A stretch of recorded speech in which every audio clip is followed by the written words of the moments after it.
Hey friends, welcome back. This is a new co-authors video, and I'm super excited to have my buddy, he's over here, Josh Hayes. It's that way.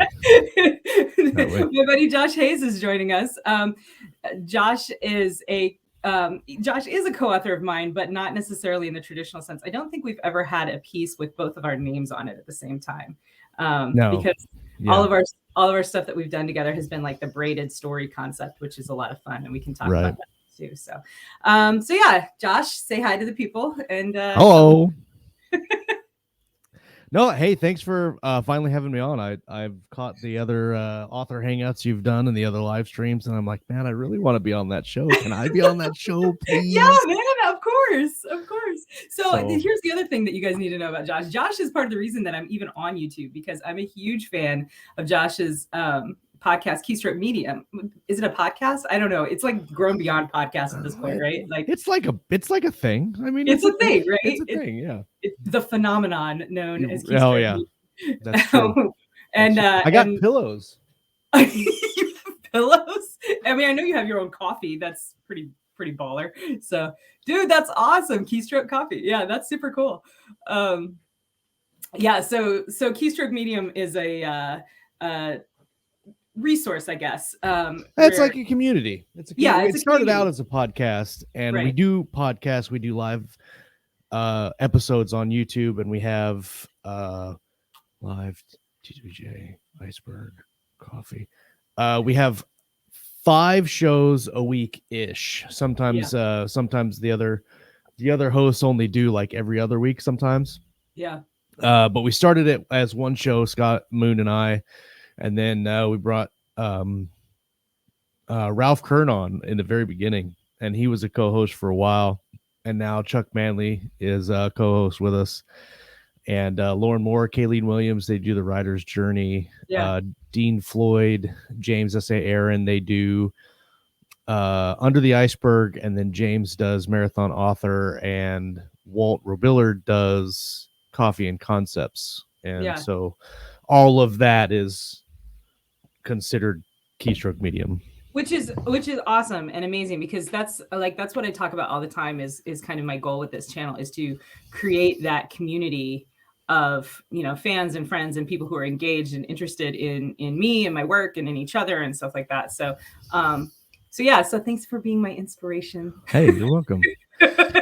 Thanks for being an awesome guest. I think you have the title of most episodes on.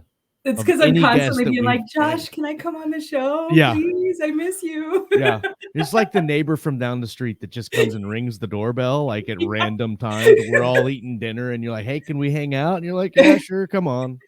Yeah, that's me. That's totally me. Hey, I know you guys are drinking some beverages. Can I come drink some beverages? Can I have some? And we always have that extra 6-pack in the fridge when we know, like, yes, it's in the fridge. Go ahead. Got to make sure we give Casey's energy drinks. For sure. Yeah, but no, thank you for having me on. I'm excited to hang out with you. I'm so glad. So yeah, how did we meet, if you don't mind? Oh man, how did we meet?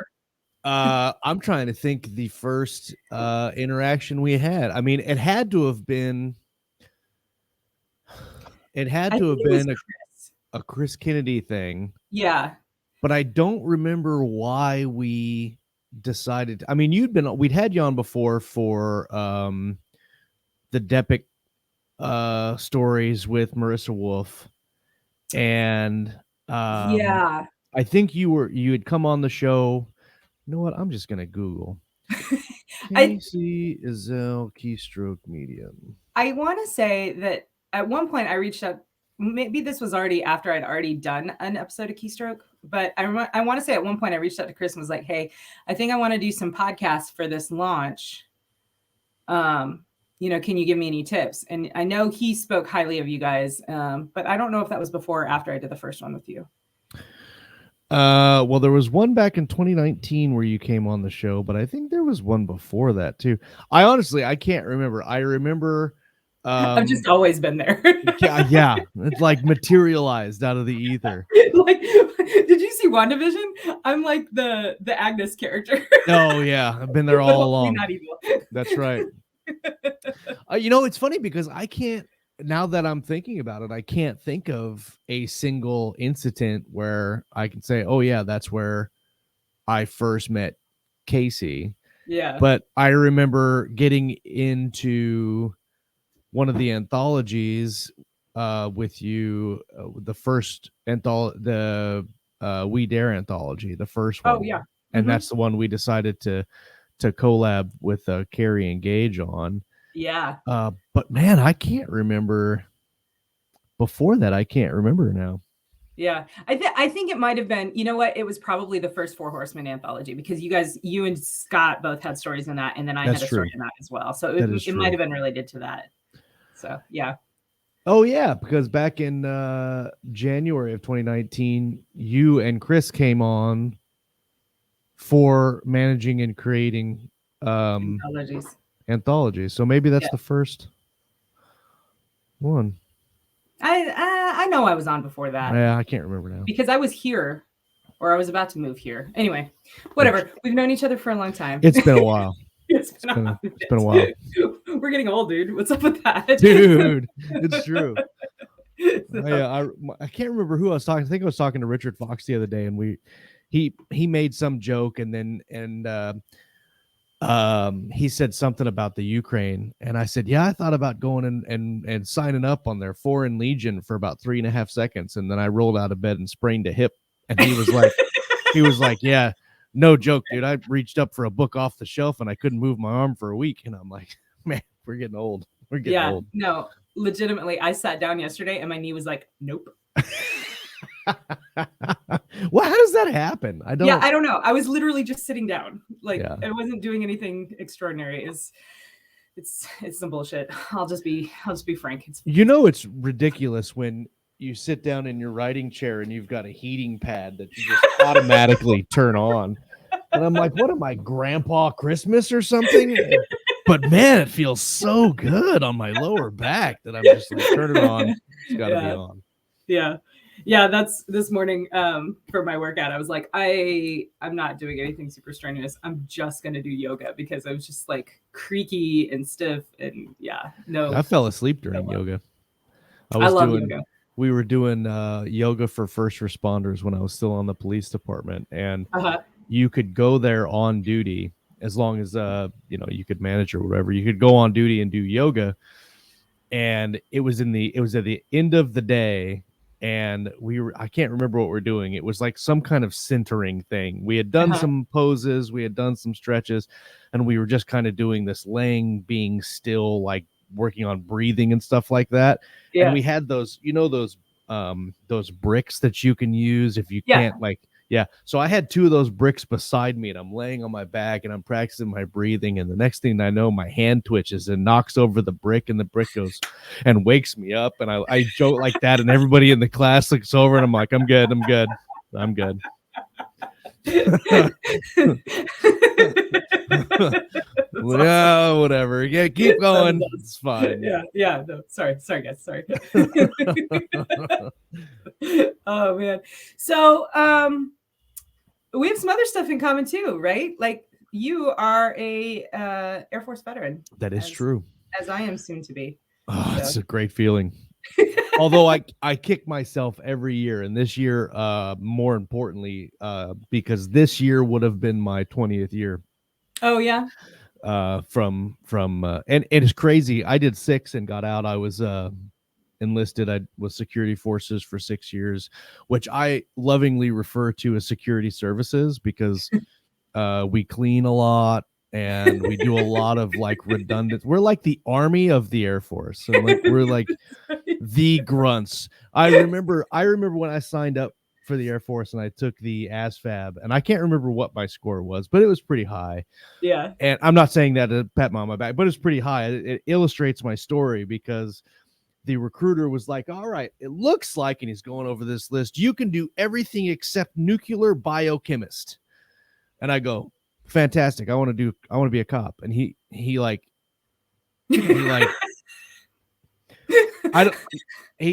shows me the look. anything here on this list. Anything you want, you can do. Just pick one. And I'm like, yeah, I want to be a cop. And he's like, here you go. Little did I know that security forces is like the catch-all for like people that go and they get enlisted and they want to do something else and then they fail at that. They're like, okay, you can go be a cop now. And I'm like, wow. So yeah, I did that for 6 years and then got out and then became a real cop in Wichita, Kansas. When I did that for almost 11 and a half years, took an early retirement in 2019 to write full-time. And it was fun. I did bike patrol. I did community policing. I was on the bomb unit for almost 3 years. I was gonna say, I think you have EOD experience too, don't you? Yeah, bomb unit EOD. It is EOD, but that's the technical description of the unit. We just call it the bomb team because whatever. But I'm actually still on the bomb team. I'm a reserve, which is an unpaid kind of volunteer position that you can do. But because I retired when I retired, I was on the bomb team, which is considered special operations. When I came back to be a reserve, they were like, well, you could just go do bomb stuff. And I'm like, are you telling me that I could come back twice a month and go out to the bomb range and blow up explosives and play with bombs the way I used to, and I don't have to deal with any of the other bullshit? And they were like, yeah. And I'm like, sign me up. Where have I been? Like, I pulled all my EODs. I'm actually wearing one of my EOD shirts right now. I pulled all that stuff out of a bag and I'm like, all right, we're going. That is awesome. That's awesome. Yeah, that sounds fun. So tell me a little bit about, if you don't mind, what was your, like, what stands out to you about your transition? And I'd be interested to hear both in your transition out of the military to civilian life, and then, civilian / not civilian, because you're still in law enforcement, which I know is not truly civilian. But then also your transition from full-time law enforcement officer to full-time writer. I'd be interested in hearing about both of this. So I'll go chronologically. The shift from military to civilian, and it is civilian, and it's, it is law enforcement, and they still say, police officer / civilian, but police officers are civilians. So when you talk about like technically civilians, sure. When I got out, it was a strange feeling. I never got deployed. I was stuck in F.U. Warren, Wyoming for 6 years. Yeah. Because I was lucky enough to get a security clearance. I had secret crypto and PRP. And once you get both of those, you're stuck and they won't let you go anywhere else. Yeah. And so I actually turned down testing for E6 because I knew if I made E6 that I would stay in. And at the time I didn't want to stay in. Yeah. I actually also turned down canine school, which both of those decisions were probably horrible decisions on my end, because there was another female that I knew. She was a senior airman when I was there, when I got out, and she made it to canine school, and I follow her on Facebook, and she does so much cool stuff. And anyway, so I got out, and it was a weird feeling because I'd be curious to know if you have this feeling too. The last drive out of the gate, well, you're retiring, so you'll still have an ID and all that stuff. But when I drove out of the gate, knowing that I was driving to Kansas and not going back to Wyoming, it was like a super eerie, like, I'm going to get in trouble. This isn't real feeling, right? Like someone's going to stop me at any moment now. Like I'm not AWOL, I swear to God. So it was easy. I actually intended on going reserve when I got out, but then I knew that I had at least 9 months of training straight once I started the academy, and I didn't want to risk any of that. I just didn't want to mess with it. So 2 weeks before I got out, I went to the reserve guy and I was like, nah, take all that shit I said before, take that away. I don't want none of that. So it was a clean break. Of course, you have the 2 years of inactive ready reserve, which I never got called for. My buddy got mad because we both got out at the same time, and he had 2 years on IRR, and he got called both times. He got called to muster both times, and I never got called. And the second time he got called, I was like, do not tell them that I'm here. You don't open your mouth about me. Snitches get stitches, yo. Yeah, exactly. So no, and it was easy. I mean, it was the weirdest thing actually was calling in sick for the first time. Oh yeah. That was really weird. And then I got really comfortable with it, and I was like, I can't come in. And then went over to my friend's house and day drinked in her swimming pool. And, you know, once you figure out you can do the stuff that you met, like I remember saying when I got out, I wanted to get a job at McDonald's and then grow my hair out really long and then just quit, just so I could quit because I knew I could. Yeah. So yeah, I did all the time in the military or the time in the police department, which was great. I still have a lot of really good friends from there. That's how I met Scott. Right. And coincidentally, my wife's brother, so my brother-in-law now, was my mentor in the academy. Oh, cool. And I met her at the gym and did not know that they were siblings. And so we were, we made chit chat the first time we met, and she's like, oh, I'm a nurse. What do you do? And I was like, oh, I'm a cop. And she's like, oh, do you know my brother?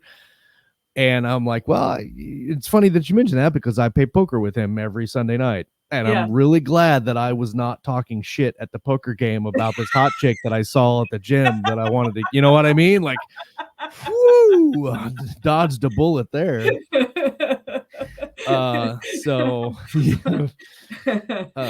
it was a good time. I did, like I said, 11 and a half years, got out, retired. So, for the federal government, if you retire with at least 10 years on, you get a whole bunch of perks as a retired officer. And so I really wanted to make sure that happened. And then to make the transition into full-time writer, I actually had a lot of stuff set up beforehand. And it was a big risk. And I had published almost all of my Terra Nova books with Richard Fox. I think we were almost done with book 4 when I retired. I was almost done with Edge of Valor, my first solo book, and I had finished Striker's War, which is a Galaxy's Edge book, and that book actually got me in really nicely with Jason Onspach and Nick Cole, and did some work for them, and managed to make enough money that it made sense to get out. Yeah.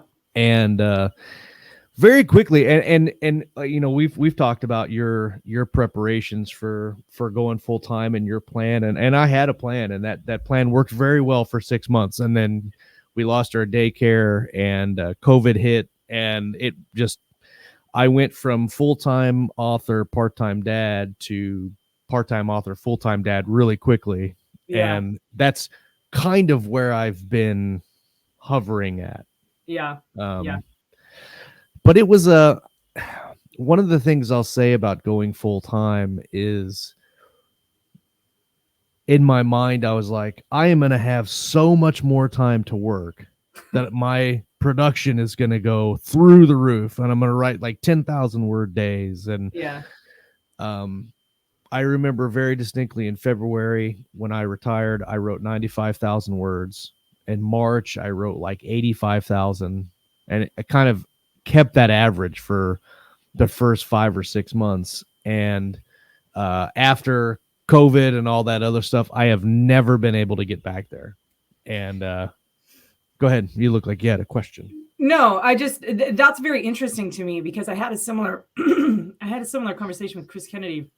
I should have him on at some point. We've never written anything together, so he's not technically a co-author, but he is also a military veteran who's transitioned to a full-time writing career with some stuff in between. Yeah.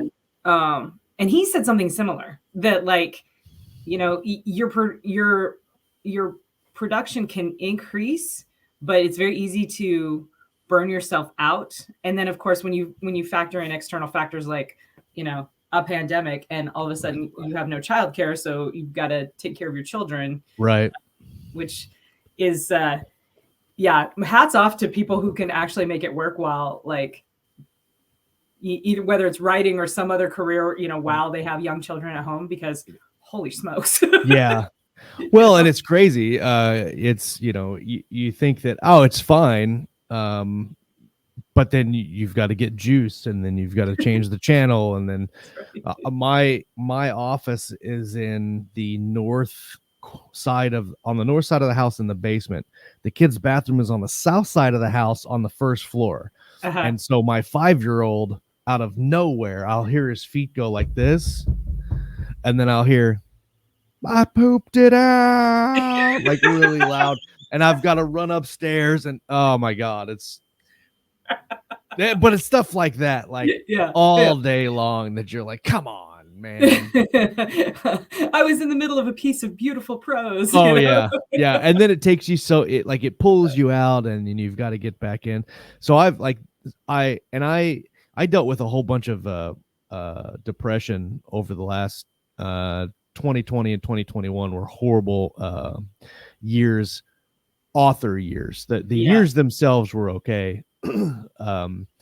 But as far as my writing career was concerned, they were horrible. And so this year I'm on the recoup, as it were, and it's a rebuilding year, and I'm really making some good strides to not get back on the horse, because I have been writing, but I really want to get back to the no excuses, get the work done, kind of mindset. And it's been going very well. I think today legitimately is the first year this year that I haven't written. Oh wow, that's awesome. That's really good. And a couple of days, I actually, the other day, I hadn't written anything at all, and before I went to bed, I opened up my laptop and typed out 3 sentences, so at least I wouldn't have a zero. Something. But awesome. Today, and maybe I'll after the our call here, I can do the same thing, so I won't have a zero. But tomorrow it starts. I've been getting up early in the mornings to get the words done before the kids get up, and that's been helping out a lot. So is that what works best for you, is writing in the morning? Well, yeah, I've tried it different ways. I've tried like waking up when the kids get up. For a long time, I didn't have an alarm. I would just wake up when the kids get up, get them ready for school, get them off, come back to the house, do some work for a couple hours. Then after lunch, at least the boy is back in the house, and get him settled and do some stuff, and then try to do some work in the afternoons. There was some time there where I was trying to do work in the evenings, but there comes a point of diminishing returns when you speak about like mental energy and just the ability, because like the act of typing on keyboard is not hard. So in that aspect of writing, it's not physical, it's not hard, but the mental challenges of working through the writing, and all writers understand this, it takes a lot of energy and a lot of mental concentration to be able to do that. And so by the end of the day, after you've dealt with trying to be creative and then family and all that stuff, your mind is just like, I'm out. It's and even just the act of focusing enough to like go through and read what I've written before. There are days when like I can't even do that, just because it is exhausting. And I've realized that for me, because I am still flying, and flying is another one of those tasks that is more mentally demanding than it is physically demanding. Sure. Because I mean, I'm sitting in a chair and I'm moving little things around, like right. that's, Now, granted, that chair is vibrating constantly, right? In a helicopter, and so that part is demanding on the body in a different sense, just Absolutely. because of the continued stress of. So when I end up, when I get done with a day of flying, I am physically tired, but I am also mostly mentally tired. Sure. And I have realized that I can't count on getting anything productive written after I've flown. Right. The fly days are kind of a wash for me. And it's been useful for me to to accept that, I guess, and to try and plan and work around that. And that's one of the things that was sort of a game changer for me during this last year was I've talked to you before about that chick Sarah Cannon, who does like a lot of planning and stuff for writers. Right. That's one of the things she does is she'll actually plan out her writing days because she has young kids too. And on the days when it's not a writing day and she's just doing other stuff, it works for her to be like, okay, that's fine. I'm not getting any words that day, but I don't need to because I've already planned to get all my words on these other days, if that makes sense.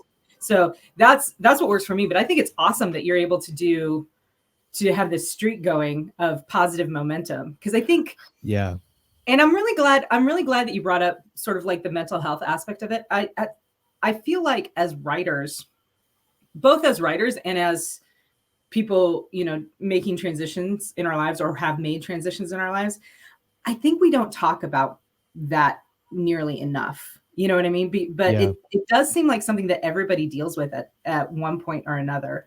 And I'm very interested in what people do, what different writers do to keep their mental health strong. Like what sorts of, and I hate this term because it's so overused, but like what works for you for self-care, right? Like what is it that you have to do to keep yourself in good shape to be able to create, because I think it's different for everyone, but I think that there's some themes that run through for creative people, especially. Does that make sense? Absolutely. And there's a couple aspects too that I've found, and I don't know that all writers go through this or all full-time writers go through this, but this was something that I didn't anticipate and took me a little while to figure out, and then took me even longer to become okay with. And this thing that I'm about to talk about also took forever for my wife to become okay with as well. And that making the transition of full-time writer, when you're at your job, like say when you're flying your helicopter, you've got a mission, but you've got your pre-mission, you've got your post and all this, you've got, let's just say, a 10-hour day, and that's your day, right? And you maybe during that day you're going to have a cup of coffee and you're going to stand around and chill, but you're doing work like most of that time. And then same thing with the police department, driving around patrolling, doing work, making phone calls. As a writer, that's not your day. As a writer, your day is just sitting in front of a computer and working. And I would feel wrong about stepping back from the computer and doing something else, especially when I knew that, like, well, my wife has a pretty demanding job and sometimes she's gone for like 10 hours a day. And I knew that even if I could sit in front of my computer and write for 5 hours straight and not stop, after that 5 hours, I know for sure I'm not going to have any mental energy to work anymore. Right. So knowing the work day of a full-time author is completely different than a work day from anyone who does a 8 to 5 job or a whatever job. It's way different. Yeah. And so coming to that realization was one of the first things that I was like, okay, I'm not going to sit at my desk for 2 hours and then take a 15-minute break and come back and sit at my desk for another 2 hours and then take an hour lunch. That's not how my day works. I get up at 5, I write for 2 hours until the kids get up. I take care of them, and then I come downstairs. I'm in my office for 3 or 4 hours, reading or editing or getting some more words or whatever. In the afternoon, I'm pretty much done. Yeah. And that being done at noon took me a long time to be okay with, because I'm like, man, I'm not working 8 hours. But that's not the 8 hours doesn't mean anything. It's just an arbitrary number that somebody somewhere was like, we're going to make the workday 8 hours. Right. So that took me a long time to get with, and like mental health. I have started working out. but I've also started being okay with, so I host Bane's free radio hour, and I do episodes for them, and I have to listen to the books ahead of time, and which is something I don't do for Keystroke. So that took me a little bit to get used to. But what I found works for me is I'll work during the day or during the morning, and then in the afternoon I will put a headphone in. I listen to the audio version of the book, or my phone reads the PDF version, and I play Minecraft for like 3 hours. Yeah. And I can, because I've tried like sitting and reading the book. Like I've got the hard copy of the Romanov Rescue on the shelf, and I tried reading the hard copy and I couldn't do it. Not that the book wasn't entertaining, but it's just that I kept doing this. Yeah. And if I listen to the book and this, like I'm sitting here and I'm focused on something, but not really, and I can listen to the book. Right. And that is work. And that took me a little while to get through my head. Like that is actually work. I'm playing Minecraft and I'm listening to an audiobook, but for me, that's work because I'm getting paid to do the podcast and the episodes and all that stuff.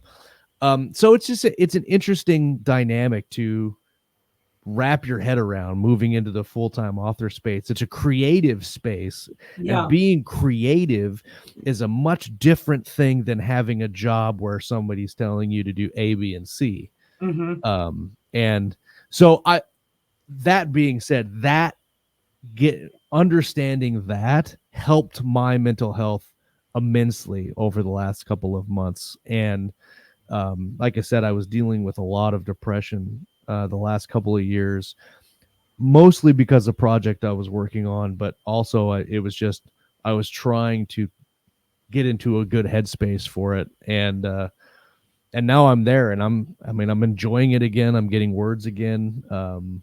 It's fun. And it's being creative, and it's not an 8-to-5 job. And a lot of people don't like their jobs and they still go and do them anyway. And I'm just blessed that I can like my job and go and do it. So yeah, for sure.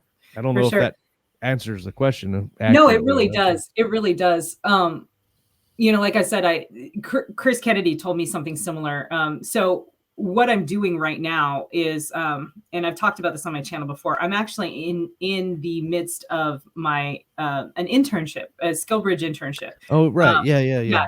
So I'm doing this internship with Chris, and we had a kickoff call basically last Wednesday. So Monday, Tuesday, and Wednesday I write full time, and this is I'm actually recording this during part of my writing time right now, but that's fine because again, Chris and I talked about this, and he agrees that, first of all, that being a writer is so much more than just writing. Like 100%. You are a small business person, and you have to, build your business and build your audience in the way that makes, that works for you. And so part of that for me is this YouTube channel with, trying to build this community and stuff. So I will still work for my quota of words today, but it'll push into the afternoon, which my usual goal is to try to get that quota by noon or by lunchtime, so that in the afternoon when I can do like the other tasks, like writing newsletters and editing videos and, and things of that nature. But because of the time involved, I wasn't going to ask you to wake up at like midnight to do this video. Well, you've gotten up at 4 a.m. for our show, so it wouldn't have been outside the realm. That's because I was like, please, can I come hang out? What is your daily quota, if you don't mind my asking? I'm shooting for 3,000 a day.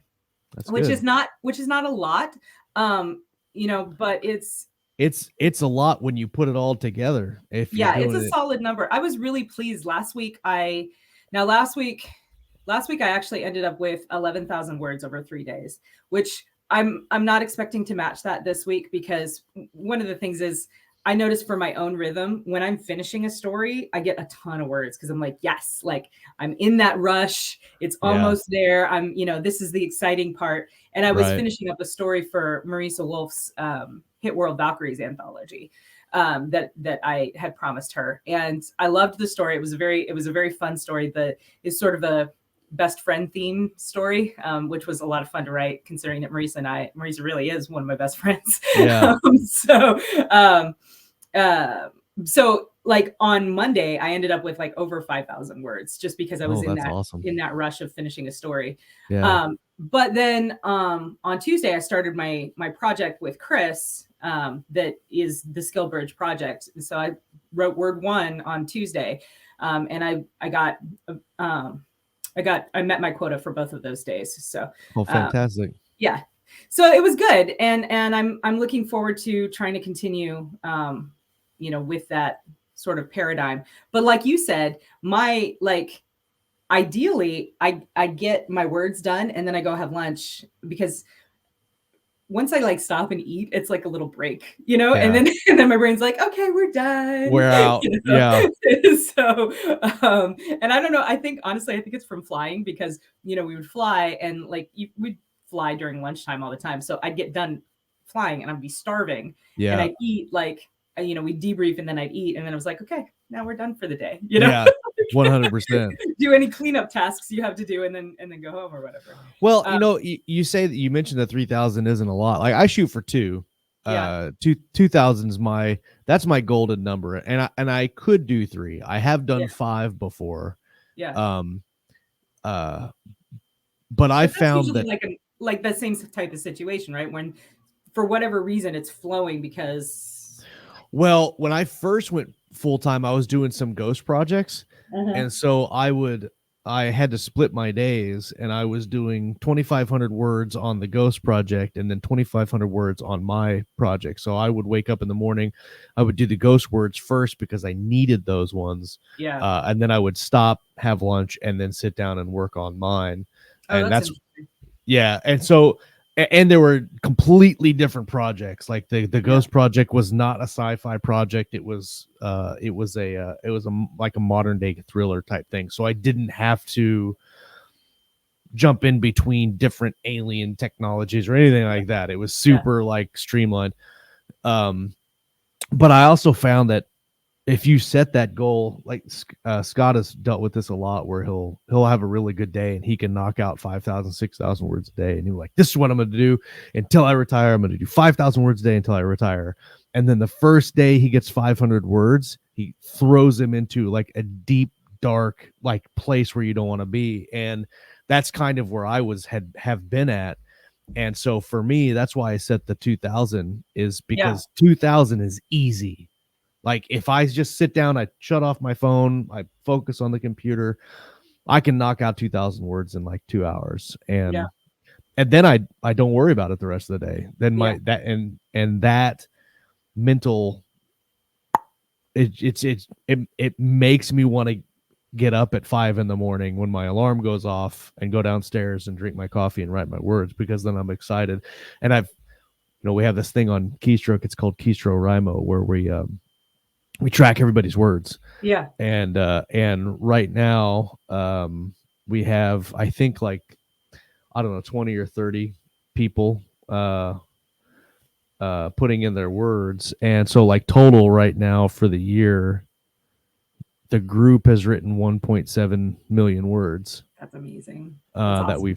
that we've tracked. And the group has averaged 133,000 words a day. And that's super cool to see those numbers come in, and it's very motivating for me to see all that, and so that pushes me to get more and keep doing it.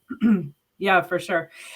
That's a huge piece of the community aspect of it too. Is like, I'll do a lot of writing sprints on Discord, and I'll have, sometimes people will join in with me, and it's always really fun to sprint with other people. Sometimes it's funny because I know other people who use this technique have enjoyed it, because it becomes like a competition. Like, okay, I'm going to see if I can get more words than Josh in this 20 minutes when we're writing together. And that's fun too. But I almost, I don't know. I almost really enjoy just the like, dude, you got like 600 words in 20 minutes. That's amazing. Like cheering someone else on. But 100%. It's the collaborative, hey, we're all on the same team. Let's cheer for each other. 100%. but it really is the connection, right? That community aspect of it. You said something about you mentioned Scott, where when he has a low word day, and that can kind of trigger a downward spiral for him. I've had that exact same experience, and you just said that you had a very similar experience too. I wonder how much of that is, I think to a certain extent that's a little bit like universal human nature. We have a bad, we don't do as well as we would like, and so instead of giving us positive momentum, that's negative momentum, right? But I wonder if that's a little bit exacerbated when you look at our individual backgrounds, because in aviation, if you have a bad day, people can die. And in 100%. Law enforcement, if you have a bad day, people can die. True. So I think at least for the three of us, and we are not alone in that. Let me just say that. But I think I would be interested to know if our training in our other career fields has kind of exacerbated that mindset of, no, you have to perform. People 100%. Are counting on you. You have to perform. Not doing your job is not an option. Right. Which is true in our other jobs, but no one's going to die if I don't get my 3,000 words today. Right. But it feels like it might, it feels the same, failure feels the same to me on the inside. That's interesting. Well, and I had another author that I'm friends with, Mark Ellen Edelheit. He writes, he's written some mill sci-fi stuff. He's more known for his Steiger's Tigers series, which is the fantasy with the Roman Legion on on other worlds. They've gone through portals. It's a good story. But he doesn't count his words, and we've had discussions about what count, like how do you track your work and how do you quantify what you've done in a day. And basically his answer is, I sit down on the computer and I work, and I know that I'm working, so I'm not going to pressure myself with tracking words. And I tried that for a while, and that did not work for me, because then I start like trying to convince myself that looking through concept art on YouTube or Google is like part of working. Yeah. And I'll sit there for like 2 hours scrolling through artwork and not actually doing any work. And so the quantifiable work for me is seeing that number of words done, and whether it's pages or words or whatever, Right. Yeah. I'm the same way. I like to track things. Tracking things is intrinsically motivating to me. Right. Yeah. So, it's funny because from what I understand, I've never read the book Atomic Habits, and everyone tells me I need to, because I talk about like building habits for myself all the time. Right. Because if I want to do something like working out, right? If I want to work out and I want to, reap the benefits of that, I have to make it habitual in my 100%. Life. Yeah, true. And otherwise I'll find reasons not to do it. And so it's almost like automating myself, I guess, if that makes sense. Automating my brain, automating my routine, whatever. So one day I'll read Atomic Habits, and then I'm sure it'll be a game changer for you. Did you mention that the last time you were on Keystroke? Somebody mentioned it about a couple of weeks ago, and I it's in my cart on Audible to get it on Audible. Yeah. One of the things I did this year was make the resolution, but it's not really a resolution, to read more books, because I get stuck on writing so much that I don't read any. And so I think I've read like 12 or 13 books since the start of the year, and that has helped me a lot in not only that I'm tracking that work, but that I'm refilling the tank, as it were, almost constantly, and that's helping me out a lot. It's like creative lubrication, right? Like, yeah, exactly. Yeah.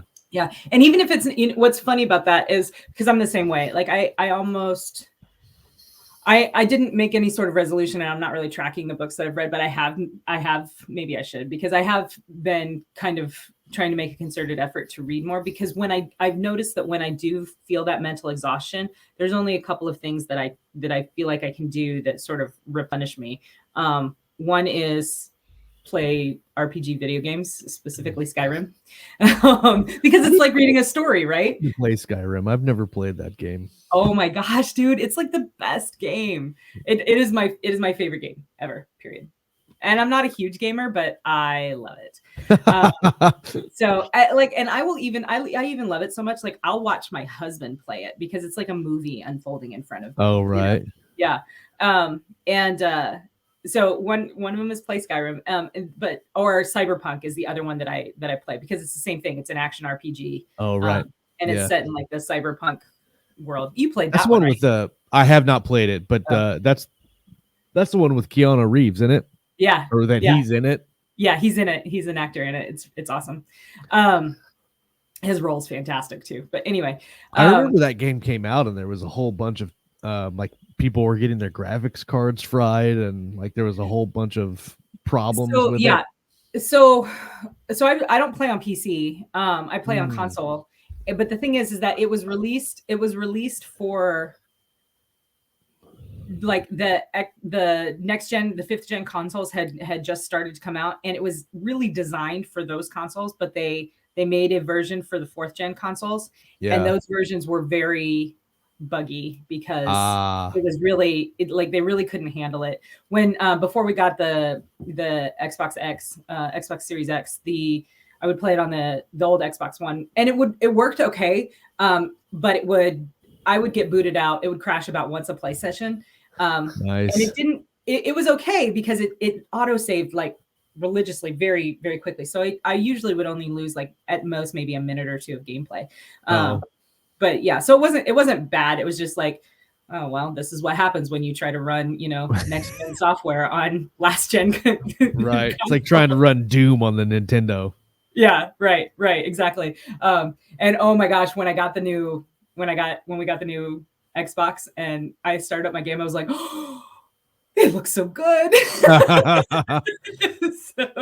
But yeah, it did have some, I mean, like most big games, for sure, yeah. Some problems at release or whatever. So but yeah, so playing video games is one thing, but the other thing is reading something that's almost like brain candy. So for me, a lot of times it's romance novels. I'll read Regency romances or small town romances. And then recently I've realized that another form of brain candy for me is not candy like at all. I started reading a book called The Sword and the Shield, and it's like a Cold War spy thriller. It's like a account of, so there was this KGB archivist who secretly for over 20 years made copies of the documents he was in charge of, like the top secret documents he was in charge of, and smuggled them to his house and buried them under his crawl space in his house in the country. And then when the Soviet Union collapsed in the 90s, he like took all this stuff and went to the British embassy, was like, hey guys, you want any of this? Wow. So this book is an old book. It came out in like 99. But it's written by a Cambridge scholar. Hold on. You just said it was an old book and immediately followed that up with it came out in 99. Yeah. Yep. Mm-hmm. Because you know what else happened in 99? I graduated from the United States Air Force. I graduated high school. Oh. Josh, that was 23 years ago. Yeah. Yeah. This book is old enough to buy its own drinks. Dude, I saw a meme the other day that they were like, somebody showed that. Oh no, it wasn't a TikTok. It was a TikTok, and somebody had showed that it was I got carded at a grocery store, or liquor store, or something, and I held out my ID, and the cashier was like, "Yeah, it's okay," and the lady was like, "But you didn't look at it." She's like, "No, I saw the 19 in the year." And then the lady was like, "What? Yeah.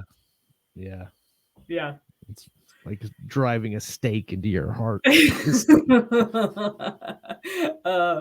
So funny. I got carded, I guess it was probably about 6 months ago. And it was like at a shop on base, right? And they carded me, and I was like, I know that you don't really think that I'm under 21, but thank you for the compliment. Here's my ID. Right. I got carded in Walmart the other day, and one of the plaque on the register was like, "Does the customer look 40? If the customer doesn't look over 40, card them." And they carded me, and I was like, "Thank you very much. Thank you so much. I appreciate that." Yeah, that's funny. That's funny. That's one of those like, what's the word I'm looking for? Stereotypes, I guess, where it's like, Yeah. when you're young, you're like, oh, please don't card me, please don't card me, and then when you're older, you're like, please card me. Yes. You like have the ID out already. You're like, I got it. Yeah. When I turned 18, I went into the gas station to buy cigarettes and a lottery ticket. Didn't get carded, and I was really mad. I had it in my hand and like, here you go, and I'm like, whatever.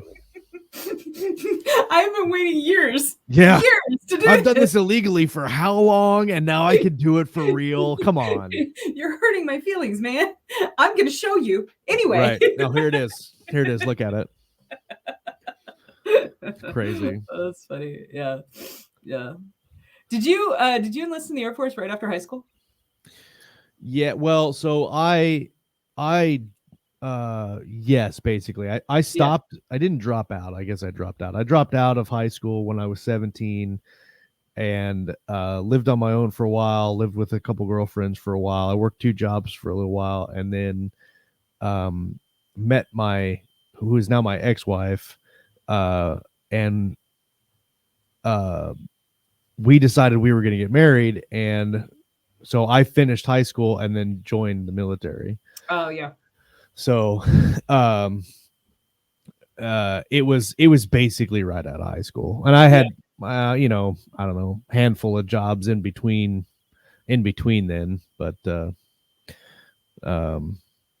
it's weird. I know, now having had long stints in single jobs or careers, it's crazy that I used to hop around like every 3 months. Like I worked at Burger King for a day. I worked at like Pizza Hut for like 6 months. I worked at Walmart for like 6 months, and kids. That's I have never had a real job. Come on now. Military is a real job. Well, okay. It's a different job though. I mean, like it is a real job, but it's not like anything else. What's interesting about it is like you probably have this too. I remember like 1 or 2 people that I worked with in all the other jobs. Like I remember their names and I remember who they were, but I don't feel a connection to those people at all. They were just people that I knew in those jobs.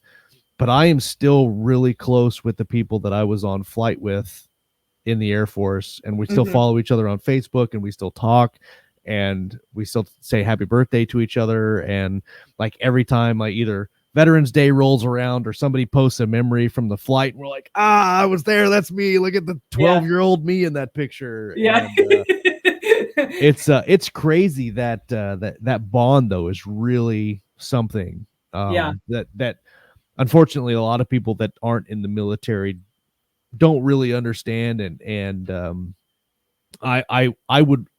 it would be nice if people could have that bond in other jobs. It's just, I don't know. It's one of those things where you're in, and even if you're only worked to serve together for like 6 months, that 6 months is like a lifetime. Yeah. It's interesting because on one of my recent live streams, we talked a lot about like, I don't know. I guess I'm just interested in the topic of self-care and mental health because we talked a lot about self-care and mental health during transition. Yeah. And a lot of the people who were viewing my live stream and commenting had gone through their own military to civilian transition. And universally, they were like, you've got to reach out. You've got to reach out. You've got to stay in touch with the people that you served with because no one else, you're going to find that no one else really gets that. And it's very, I mean, I think that that's great advice. I think that we all as humans crave connection. And one of the things that can form connection is having been through a unique or stressful experience together. Right. Military service is both unique and stressful. 100%. So, yeah.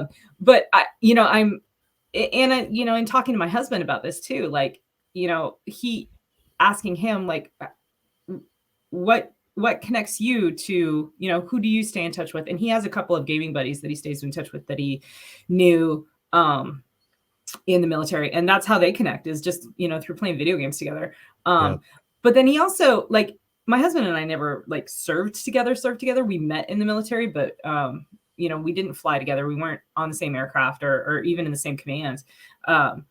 But we were both, the fact that we're both air crew, and specifically helicopter air crew, I think we speak the same language in a lot of ways. And it's really funny because I feel like a big dork, but yeah, we'll use aviation terms and for sure, resource management techniques to handle each other stuff all the time, because we speak that language. And it's a shorthand way of communicating, which is what it's designed to be. And just turns out it works well when you're talking about, handling kids as it does when you're talking about handling aircraft. So I'd be really interested to know, say 2 years after you're from this point, when you're detached from it, because I had the same experience from military to law enforcement and then law enforcement to civilian, where like it took me forever to go from Alpha Bravo Charlie to Adam Boy Charles.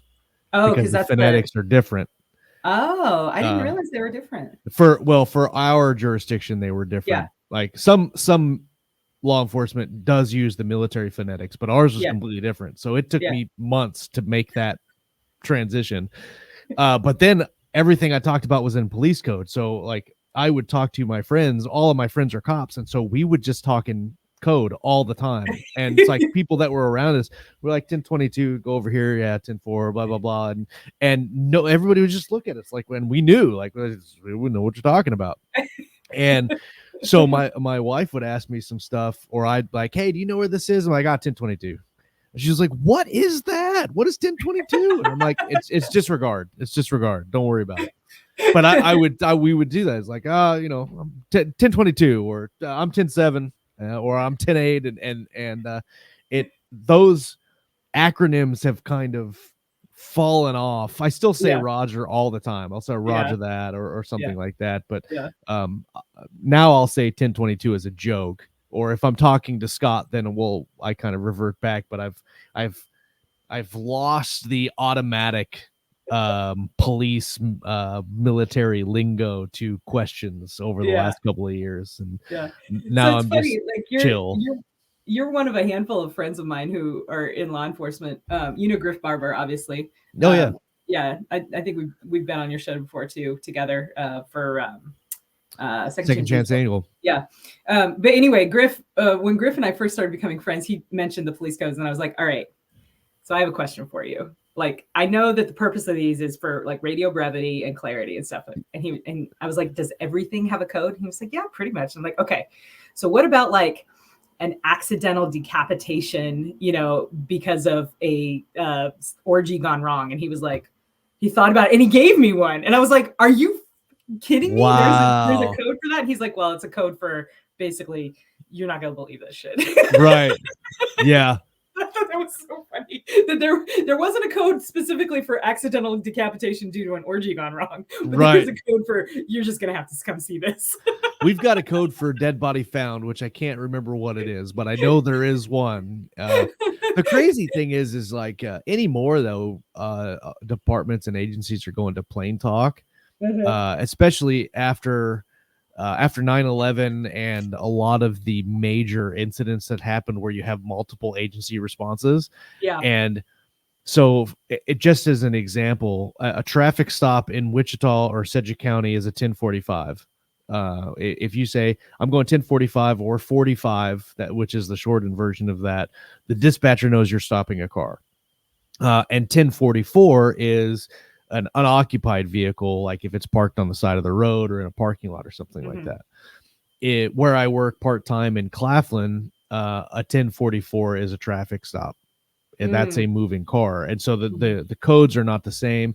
And I don't even know, like, I have made no attempt to learn the codes in Barton County, because they use a whole bunch of codes for everything, and I don't need to know them. So I don't learn them. But even in Wichita, I think in Wichita there's probably 100 codes and signals. Yeah. And you realize really quickly, especially in stressful situations, like if you're like, I've got a guy with a gun and he's shooting, you're not going to think he's signal 1 and shots fired is like a 10 whatever it is. You're not going to like just say the guy with the gun is shooting at me or shots fired, and that's and then everybody knows and they're just going to come. It doesn't matter.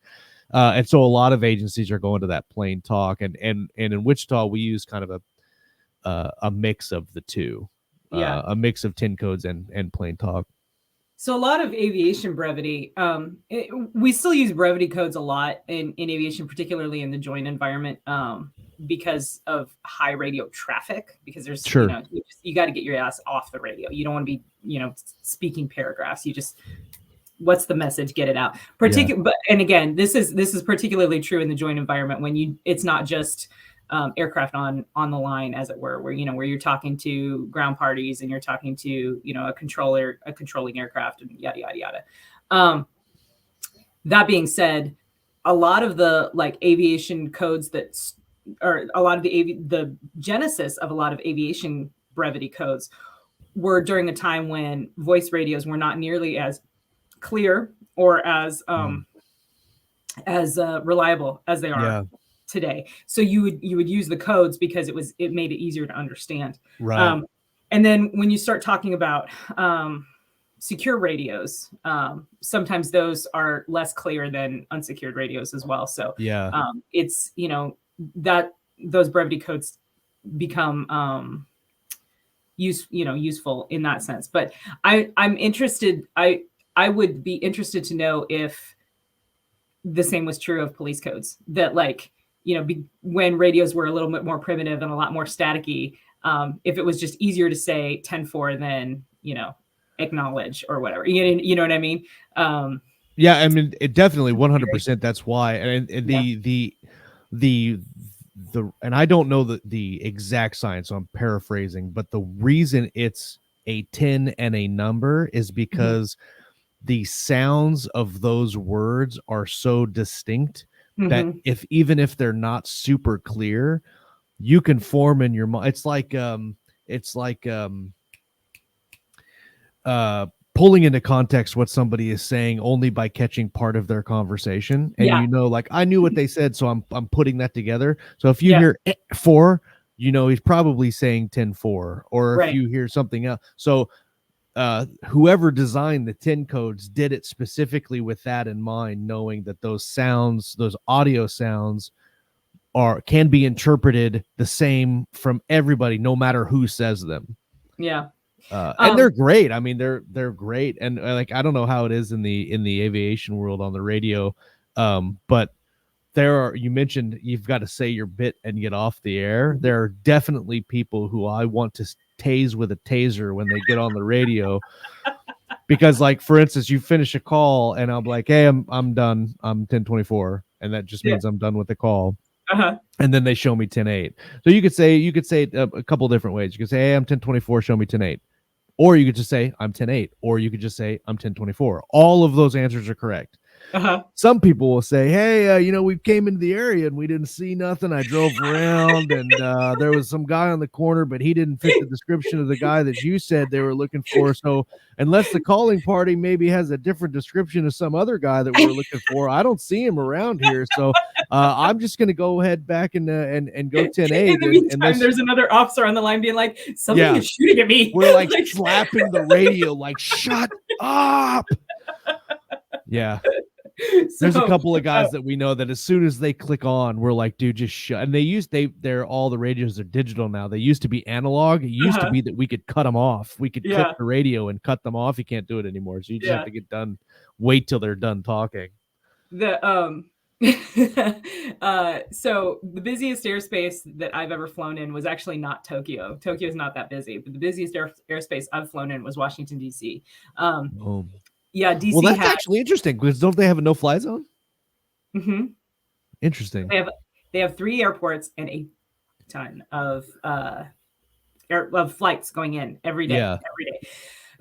Washington National Airport it's a small airport, but is a Class Bravo airport because the traffic count is just so high, and that's where like all the regionals fly into because it's so much closer to downtown DC than either BWI or Baltimore is really really busy too though, or Dulles airspace.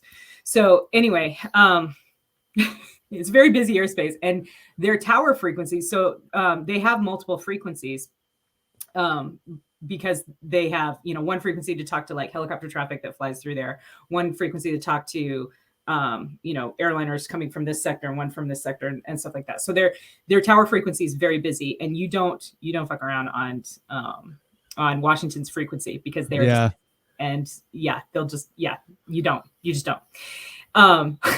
But sometimes you get airline captains who, for whatever reason, like, a lot of times, I don't know what their radio setup looks like, but there's probably an ergonomic error or something where they think they're transmitting internally to the aircraft, to the airplane, but they're actually transmitting out on what's called GARD.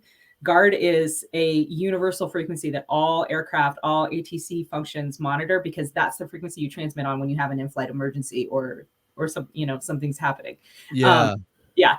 And everybody hears GARD. And so I have heard like straight up, all right, welcome aboard, so-and-so airlines. Today it's going to be a short hour and 20-minute flight down to Atlanta. We're expecting fair weather over GARD. And you hear on guard, and it is the worst. Oh, no. It is the worst. Nice. I think it was a TikTok video I heard the other day where this air traffic controller and this pilot were like going at it, and they're like he was trying to come into some sector to do something to land somewhere, and the controller was like, nah, I didn't give you permission to do, and the pilot was like, yes you did, and I'm here now and I'm not leaving, and the controller's like, nah, you got to go, and they're like going back and forth, and that one pilot clicked off and another pilot clicked on, and they were like, man, you're kind of a dick, aren't you? And I'm like, man, I can't believe they said that over the air. That's crazy. Did he say that to the controller or to the pilot? To the pilot. He said it to the pilot. Yeah. So there's a bit of an unwritten rule that I've observed in aviation, and it is that controllers can be, so a pilot is always the ultimate authority on what they're going to do with their aircraft because they're ultimately responsible, right? Yeah. So if a controller gives me an instruction and I determine it is not safe to do that thing in my aircraft, then I'm not going to do that thing. Okay. But that being said, there's an unwritten rule where you don't argue with controllers, especially not on a frequency. Yeah. You handle your business, you get your aircraft safely on the ground, and then you pick up the phone and and start talking to supervisors and whatnot. But you don't ever getting into an argument with a controller on a frequency never ends well for the pilot. Never. Same with police and dispatchers because dispatchers aren't our boss as much as they like to think they are. Right. And we get in. I've listened to a lot, and I've gotten snippy with dispatchers before too. The ultimate like finger to a dispatcher is giving them a mic click when they tell you to do something, and it's basically you just click it, and then they hear the click, but you didn't say anything to them, so it's basically like they told you to go somewhere, and you're like click. And then you're basically giving them the finger. Oh yeah. It's giving a mic click is like the ultimate finger to a dispatcher for us anyway. I'm sure for other agencies it's different, but but I've listened to several officers that have argued with dispatchers and argued about stupid. It's like dispatchers, the way our setup is, the 911 call comes in to a call taker, and that call taker types it up and sends it to the dispatcher, and the dispatcher dispatches it to us in Wichita because there's so many people. You can't just have a dispatcher taking 911 calls. Yeah, sure. It does happen if it's very busy, but most of the time they're on your bureau and they're just dispatching cops. And so, but we get that text in the computer on our call, so we can read. There's a little ding that comes up when you get dispatched, and it gives you the call, and it shows the location of where the call's at on this like Google Map type thing. And so you can read the call before the dispatcher even tells you what it is. But they have to read it over the radio. That's their policy. Mhm. And so they will read the call, and they'll say, hey, we got to go. We've got an unknown subject riding a bicycle, whatever, right? And these officers will be like, what kind of bicycle is it? It's a bicycle. And all the rest of us are looking at the same call that this dude's looking at. We can see, and we're like, it doesn't say. She doesn't know. It doesn't matter. Just go to the call. And he's like, are they wearing a jacket or a hot dog hat or anything like that? And we're like, it's not in the call. Like, you can see it, dude. She's reading the same thing that you're looking at. It's not like she's got some secret magical board somewhere where she's keeping information from you. It's her crystal ball. Oh God. It's like, just go do your job and shut up. Yeah. Yeah, no, that's funny that you say that about the mic click, because I guess we don't do it to controllers. We always acknowledge with our call sign, whenever they transmit something to us, at the very minimum we come back with just the call sign. Yeah. But when we're with each other, when we're flying in formation or on our internal frequency to like our unit, if we're talking to like the operations supervisor on the unit, on the unit radio, on the unit frequency back at home station, we'll acknowledge with a double click, a click, and that's totally fine and acceptable. Yeah, because it gets you off the radio. Right, exactly. Yeah. But controllers are in that category of people that, like, I personally have observed you want on your good side, right? Oh, for sure. When I was flying in DC one time, we had there was several of us helicopters from my unit operating in the airspace because we were one of the units authorized to do that. And some weather came in, and they went below their VFR minimums, which meant that in order to fly in that airspace, we had to be on an instrument clearance, and we did not want to be doing that because we were flying visually, right? Yeah. And so the controller comes across and gives an advisory, hey, all missile aircraft, the field has gone IFR, state intentions. And basically what they want us to do is tell them, okay, acknowledge the call, and then tell them that we need to get home. And they have procedures in place to allow us to do that, but we have to say certain things because they can't give us, like, it's called special VFR when the pilot assumes more risk because they can see the area, they can see the obstacles, and because we're helicopters, and we can operate at a slower speed so that we can see and avoid those obstacles. We can request special VFR, but they cannot give it to us until we request it. And it was very funny because the controller was talking to another aircraft that was in my unit, but it was a younger pilot who was a little less experienced. And, they were like, hey, whatever their call sign was, field has gone IFR, state intentions. And the pilot comes back and he's like, request. And he requested a helicopter route back to Andrews. And the controller's like, Roger, field is IFR, state intentions. And then he's like, request. He's like nudging him in the right direction. And then the controller's like, Roger, would you like anything special to get back? Right. And he was like, oh, request special VFR. He's like, special VFR approved. Yes. Approved. And I came back on, and I felt so bad because I couldn't keep the laughter out of my voice. But I followed up, and I was like, muscle whatever, request special VFR routing, blah, blah, blah. And they're like, Roger, approved. Nice. It was just so funny. The controller's like, would you like anything special to get there? Right. They're like dropping the biggest hint you could. You're basically saying it without saying it. Field is IFR. Got to do something else, guy. Yeah. That's amazing. Oh my gosh, Josh, we've been talking for almost an hour and 15 minutes. This is how it is when I talk with you. I have no fear of words when I speak. I can go on and on and on and on and on. Yeah. I'm not as bad as David Weber, though. No, he's awesome. David can, he's a great guy, but man, he talks a lot. Yeah, a lot of words, but they're fun words. Like he's a very intelligent, very interesting dude. So Yeah, oh for sure. Yeah. We didn't really talk at all about what we do, like what we've written together, Cary and Gage. So we write these stories about these characters named Cary and Gage. You should go read the end. It's what those two characters, and we wrote those for the We Dare anthologies, and it was I can't remember what the first one, the theme was of the first one, but it was just human augmentation. That's right. Yeah. And it was, so I've done I find doing most of the time collabs short stories is super fun. Yeah. I just had an experience with one anthology that it went sideways on, and it worked out in the end. But most of the time I've had a lot of success in doing that kind of collaborative work.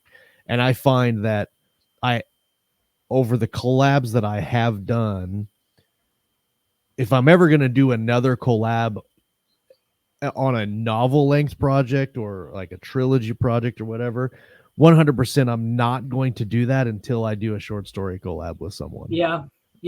Because that gauge of how their work is, I see what you did there. Is super important, because if you guys are not vibing on 10,000 words or 20,000 words on your story, you're not going to do it for 100,000. And I really enjoyed. It's funny because we got our stories in for that first anthology like literally 5 minutes before that. I remember being on that video call and looking at the clock as we're like editing and like putting the last bits of the stories together and send them off to Jamie, and Jamie's like, look, you guys are crazy, but thank you very much. I would have given you tomorrow. Yeah. Like, no, you have it today. No. You said. Well, and for this one, the first story I turned into him was 9,500 words. So I was under, and I've never, ever been under. So I was super excited about that. And then the second one I had to write was over. And I'm like, sorry, Jamie, it was over. I'm sorry. What are you going to do? But I really like our Cary and Gage dynamic, the characters, because they really take, I think, the best of our personalities, and we're kind of just kind of, so I say this all the time, my give a shit factor is super low. And that's how I wrote Gage. And he's just, he doesn't give a shit about a whole lot. He's very chill, but he's also very good at what he does. And so is Cary. And they both were working against each other in the first story, and then it kind of worked out that they had to help each other, and then they worked like really together in the second story. And I thought that was super fun that was a fun story to figure out the dynamic for both characters and what worked best for Cary's situation and for Gage's situation, and to put them together so that both stories were really cool in their own right, but together like told a really neat story. And I think it's really cool that we've been able to do that not once but twice, and I'm really hopeful that we can continue to do that sometime in the future, whether it's a short story or a longer project or something, because I think that collaboration is one of my funnest collaborations. Oh, I fully agree. Those Cary for me is an example of a character who wrote herself. Like, she just sort of showed up in my brain when we started talking about the first human augmentation story. And she was like, this is who I am. I am a professional. I am very good at my job. I am way better than that Gage asshole. And and I'm going to show you, and I was like, okay, that's who you are. Here we go, and it's been fun, with the course of the two stories that we've done with them, to see that sort of evolution of their relationship, because they're frenemies in the first pair of stories, and in the second pair of stories they're teammates, but there's still that like tension. They're like, you've got to be kidding me, are you really this unprofessional, right? Like, and Gage is like, I get the job done, sis, what's up? What do you want from me? Like, that opening scene in the second one where they're in the restaurant and they're kind of going back and forth, and she's like, "Stop," and he's like, "I got this," and she's like, "Fucking stop, dude." And he's like, "No, it's good, it's good." I thought that was a really cool opening to that story. It was. Yeah. I'd like to do something with the two of them, later on. I think I'm going to tease anybody who has like stuck with us for an hour and 20 minutes. Here's a little teaser as a reward. I think we're going to talk about maybe expanding that story this year at 20 books when we get together in November. So yes, 100% on that, hopefully. Yes. So, well, thanks again, Josh, for hanging out and coming on and talking about your life and writing and transitioning. And hey, anytime you want to have me on the show, you let me know. All that stuff. Yeah, I'll definitely give you a call. We'll do a follow-up and stuff. So. Cool. Well, thank you very much for having me. I appreciate it. Yeah. So go check out, if you haven't already, if you're not already a keystroker, go check out Josh's channel. It's Keystroke Medium. There's a website. I'll put links in the description. Josh is going to send me all of those as soon as we hang up.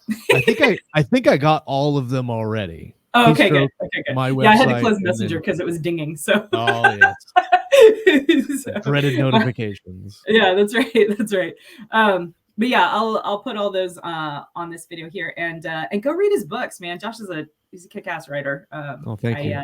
I've enjoyed reading his work, and I've enjoyed writing with him and stuff. So, yeah, thanks for hanging out on this marathon co-author session. Not sure when the next one will go up, sometime next week.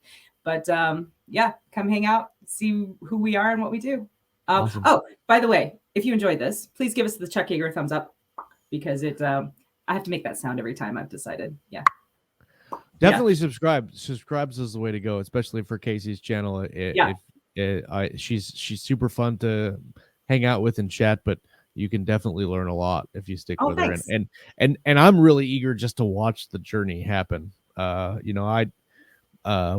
Being able to watch from ground zero on, like knowing what your plan is and kind of knowing the nuts and bolts of everything, and then kind of I'm really eager to see the progression over the next year, and I think you'll be doing amazing things in very short order.